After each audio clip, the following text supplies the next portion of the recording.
আল্লাহ তাআলা বলছেন, হে বিশ্বাসীরা, তোমরা যারা ঈমান এনেছো শোনো, হাল আদুল্লুকুম আলা তিজারাতিন তুনজিকুম মিন আযাবিন আলিম, আমি কি তোমাদেরকে এমন একটা ব্যবসায়ের কথা বলবো না যে ব্যবসায় তোমাদেরকে জাহান্নামের কঠিন শাস্তি থেকে রক্ষা করবে?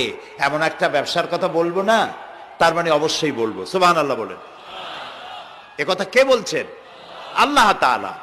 তোমরা যাতে জাহান্নাম থেকে বাঁচতে পারো সেজন্য আমি একটা ব্যবসার কথা বলবো। সাধারণত মানুষের আশা হলো দুইটা। মানুষের আশা কয়টা? দুইটা। একটা হলো দুনিয়ায় শান্তি চাই, আখেরাতে মুক্তি চাই। দুনিয়ায় কি চাই বলেন জোরে?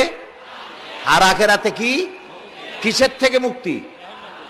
এই দুইটি জিনিস হলেই কিন্তু আমাদের সব অভাব পূরণ হয়ে যায়, আর কিছুর প্রয়োজন হয় না। দুনিয়ায় শান্তি চাই, আখেরাতে মুক্তি চাই। আল্লাহ তাআলা বলেন, এই দুইটি জিনিস, দুনিয়ায় যদি শান্তি চাও আর আখেরাতে যদি মুক্তি চাও, তাহলে এমন একটি ব্যবসার কথা আমি অবশ্যই তোমাদেরকে বলবো। ব্যবসার কথা বলা হলো কেন? ব্যবসার কথা বলা হলো এই কারণে, মানুষেরা ব্যবসাটা বোঝে খুব ভালো। ব্যবসার দিকে মানুষের ঝোঁক প্রবণতা খুব বেশি। আর ব্যবসায় কয়েকটি জিনিস লাগে, লক্ষ্য করুন। ব্যবসার জন্য প্রথমে লাগে পুঁজি। শুধুমাত্র পুঁজি ইনভেস্ট করে যদি বসে থাকেন তাহলে ব্যবসায় লাল বাতি জ্বলবে। ব্যবসার জন্য এক নম্বরে লাগবে পুঁজি, 2 নম্বরে লাগবে পরিশ্রম, 3 নম্বরে লাগবে অভিজ্ঞতা, 4 নম্বরে লাগবে প্রচেষ্টা, কষ্ট, শ্রম।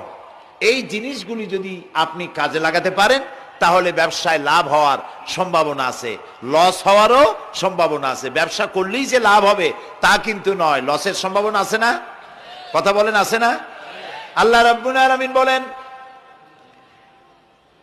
আমার সঙ্গে যে ব্যবসা তোমরা করবে ওই ব্যবসাটা হবে তিজারাতান লান তাবুর।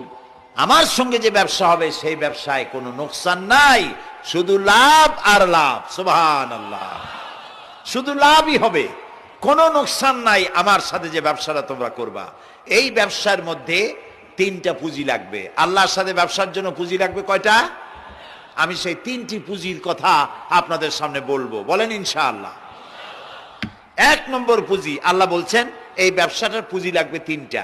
তুমিনুনা বিল্লাহি ওয়া রাসূলিহি ওয়া তুজাহিদুনা ফি সাবিলিল্লাহি বিআমওয়ালিকুম ওয়া আনফুসিকুম। একটি হলো আল্লাহর প্রতি ঈমান, 2 নম্বরে রাসূলের প্রতি ঈমান, 3 নম্বরে জান আর মাল দিয়ে জিহাদ করা আল্লাহর রাস্তায়। ইন কুনতুম তা'লামুন, যদি তোমরা ইসলাম বুঝে থাকো।